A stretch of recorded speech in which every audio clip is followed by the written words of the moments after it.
Hello, and thanks for joining me today. My name is Jeff, and you're listening to episode 14 of the Comic Book of the Day podcast.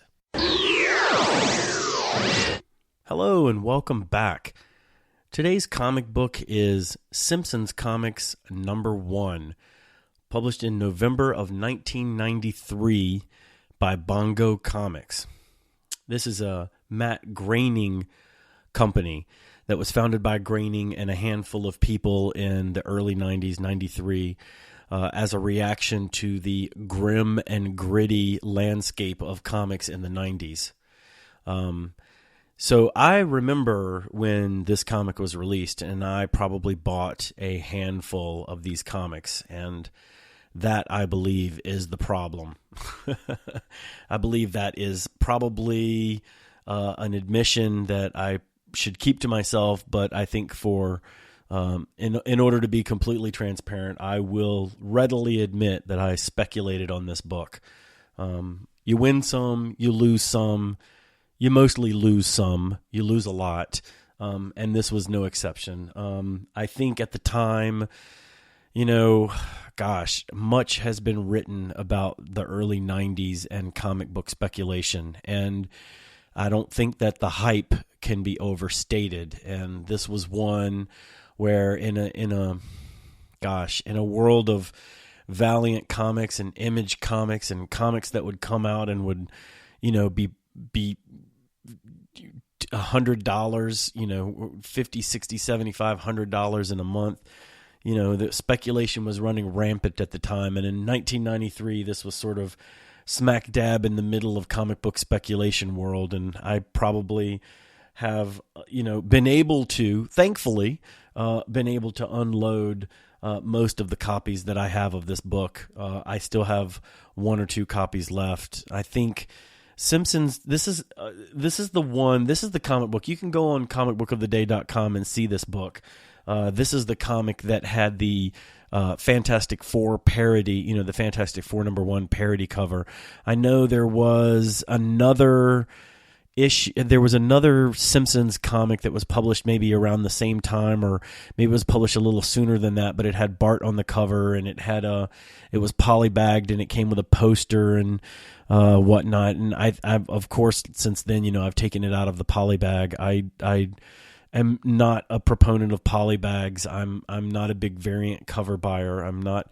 I think the early speculation boom of the 90s sort of had poisoned me a bit and left a sour taste in my mouth, and I no longer engage in any sort of speculative comic book buying.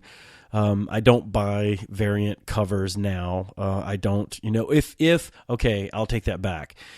If I do buy a variant cover now, it is simply because I like the cover and want to own the cover. I am guilty of owning a handful of variant covers. I think the most recent variant cover that I purchased was a Heroes Online Jamie Hernandez Love and Rockets #1 variant cover, just a week or so ago. That just came out because I'm such a huge fan of Love and Rockets, B, such a huge fan of Shelton Drum and Heroes Aren't Hard to Find, and C, of course, such a huge fan of the Hernandez brothers. I'm fortunate enough to own a piece of Gilbert Hernandez's original art. I have a commission that he drew for me that I'm display proudly in my man cave, and I'm just a huge fan of the Hernandez brothers, but this is one of those books that I bought into hook, line, and sinker. I don't know what I was thinking at the time. I mean, the book holds up. I mean, Bongo Comics is still around. Thankfully, there's a handful of comics. Malibu, I'm looking at you. Ultraverse, I'm looking at you. There's a handful of comic book companies that didn't survive that time period. Defiant, I'm looking at you. Good companies too that didn't make it out of the 90s, and fortunately for Bongo and fortunately for Matt Groening, I think the power of The Simpsons still perseveres to this day, and I believe that The Simpsons is still ongoing. It looks like if you do a quick search of The Simpsons comics, you can see that they are still being published. I don't know exactly what issue they're up to now, but they're still out there. So the comic survived. I mean, this comic perseveres to this day. The Simpsons still somewhat funny. I think of all of these books that were published by Bongo, I think at the time, I mean, they really expanded quickly. If memory serves, they did the Simpsons comics was the first in the series, and then not soon after they expanded with, I believe, Bartman. That was a standalone comic. They had a Lisa comic. They had a Krusty the Clown comic. And then my personal favorite is the Radioactive Man comic. I'm sure at some point we'll be able to dig out a Radioactive Man from the limited edition or from the limited series Radioactive Man that came out that I actually thought was fairly clever. I mean, anything that sort of parodies the comic book world with sort of the wit that the Radioactive Man series was able to pull off is always going to be thumbs up in my book. And that book was that pulled it off nicely. The Simpsons comic, it's not bad. I mean, if you're a fan of the series, if you're a fan of the characters, it's one of those things where you read the comic book and you can't help but read the comic in people's voices in your head, right? So, as you're reading along, comic book guy and Homer and Marge and Maggie and Lisa and Bart, you can't help but sort of hear their voices in your head when you're reading the comic. And they do a good job of telling stories in the book. They've had crossovers, they've had multiple issue story arcs, they've had Treehouse of Horror stories in keeping with the theme of the TV show, which I still, some of the spin-off properties of the TV show are, still some of my favorites. I for instance, I love Simpsons Tapped Out on the iOS. I love the iPad and the iOS game. I play that with a couple of friends still to this day. Probably will end up playing a little bit tonight before I go to bed. But I love the game. I love some of the Treehouse of Horrors. I'm a big fan of the stuff that FX has done, putting all the Simpsons episodes online at Simpsons World. You can go and sort of on demand watch any episode anytime you want, and it's got a real fun little playback and a playlist feature that's kind of fun. So the series lives on. I don't know necessarily that later seasons of the series have been really good. I know this season I caught the Adventure Time opening sequence of one of them. And it caught my fancy, but then, watching the episode, I found myself checking out rather quickly. So I don't know if it's probably just my age or if it's just that the series is getting a little long in the tooth, but it's, the comic book holds up. It's not a bad comic. It's positioned in such a way that it has a good opportunity to parody. It has a good opportunity to sort of be self-effacing, to not take itself too seriously. It breaks the fourth wall, the third wall, the fourth wall. It breaks that a lot in terms of how it acknowledges its own existence as a comic book, and as a comic book adaptation of the television show.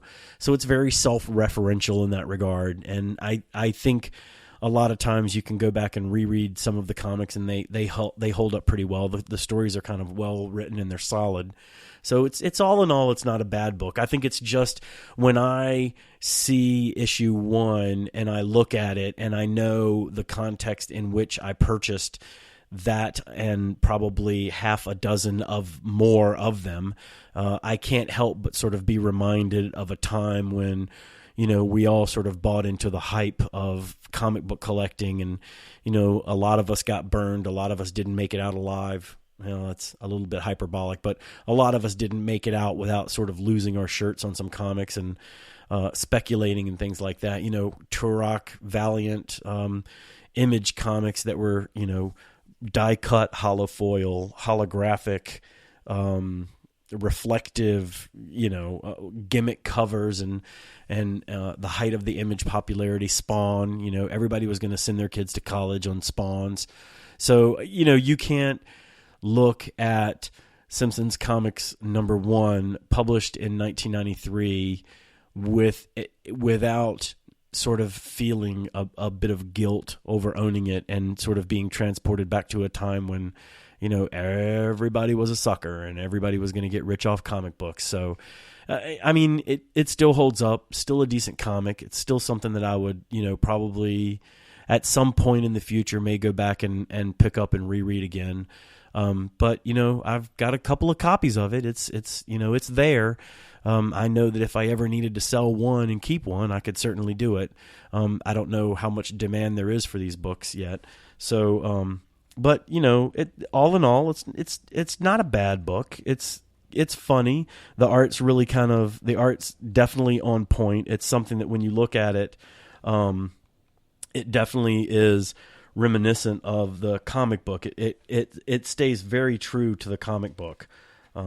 So if I were to, let's see, I'm going to look here and take a look in Overstreet here and see. Let's see, Simpsons Comics, see Bartman, Futurama, Itchy and Scratchy, and Radioactive Man. Bongo Comics Group, 1993 to present. $1.95 cover price, #1 actually priced at $2.25. This contains a Fantastic Four #1 cover swipe, and it has a pull-out poster, and it is in fact a flip book. So the great thing about this is that if you held on to this book, you definitely made a little bit of your money back. A near mint copy of this book in 9.2 will go for about $25. A very fine near mint will go for about $20. Very fine 8.0 will run you about $14. A very fine 6.0 copy of this will go for about $9. So you looks like you're in about the $15, $20 range if you're going to a comic book convention and you're trying to pick up a copy of this book. I think the bigger question is that is definitely the asking price for this book. I just don't know necessarily if there's an audience out there that's banging down the doors and clamoring to get their hands on Simpsons Comics #1. If you are a comic book seller or a comic book buyer, I would love to hear your opinions on this.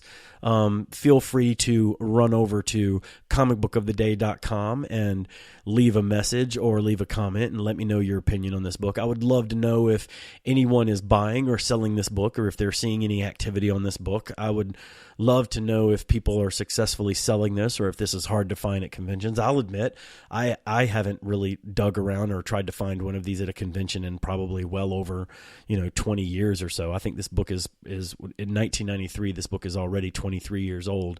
So I don't know necessarily how many people are out there clamoring to get their hands on a Simpsons Comics #1, but I would love to hear your opinions on this. Head over to comicbookoftheday.com and let me know your opinion. If you're on Facebook, you could run over to Comic Book of the Day on Facebook and check it out and peep the cover and let me know what you think and leave your opinion on the book.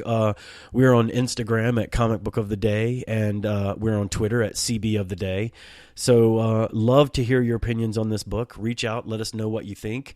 Thank you once again for taking the time and listening to this. I hope you're enjoying it just as much as I'm enjoying doing it.